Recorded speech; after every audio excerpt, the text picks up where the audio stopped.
Karina Chabour nous a rejoint sur ce plateau pour parler de ce contrat de 24 Rafale. Bonjour Karina. Bonjour Natacha. Comment expliquer ce succès commercial pour l'avion de combat français? Écoutez, il y a sans doute l'effet boule de neige puisque c'est effectivement le 3e contrat en 3 mois pour un total de 84 appareils et d'autres contrats pourraient suivre puisque des négociations sont en cours aux Émirats Arabes Unis mais aussi en Malaisie et ce après des années d'échecs à l'export pour le Rafale. Et puis il y a aussi l'effet qualité. On loue désormais les qualités de cet appareil qui a fait ses preuves sur le terrain, que ce soit en Libye, en Irak ou encore au Sahel. Sans doute aussi que l'euro faible a joué puisqu'il a renforcé la compétitivité de cet appareil. Enfin, on peut ajouter les contreparties.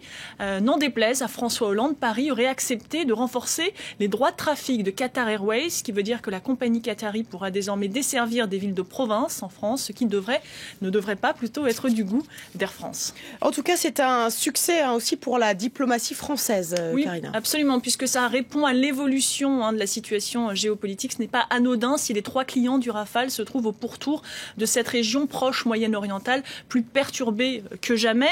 Et au moment où, semble-t-il, ces pays se sont lancés dans une course à l'armement et ne veulent plus simplement dépendre du fournisseur américain. D'autant que vous savez que l'accord signé sur le nucléaire entre Washington et Téhéran passe très très mal dans la région. Donc la France veut profiter de ce vide laissé par les États-Unis pour devenir l'allié numéro 1, d'autant qu'ils partagent des convergences de vues, notamment sur le dossier syrien ou encore sur celui du Yémen. On a vu un François Hollande très impliqué, très VRP de la France et de Dassault dans la région, dans les monarchies du Golfe, ainsi que Jean-Yves Le Drian, son ministre de la Défense, pas loin d'une dizaine de déplacements au cours des dernières années, rien qu'au Qatar. La France très impliquée, pour cause, c'est une bonne nouvelle, bien sûr, pour l'économie française en général. Oui, à commencer par Dassault, le constructeur, mais également ses sous-traitants. Pour Dassault, ça représente 5 années de contrat, donc un carnet de commandes bien rempli.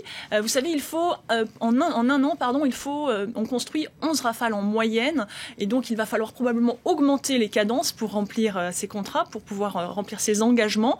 Ce qui veut dire que les lignes de fabrication qui se trouvent dans le sud-ouest de la France, à Mérignac, vont tourner à plein régime, avec à la clé de possibles créations d'emplois. Merci pour cet éclairage, Karina Chabour.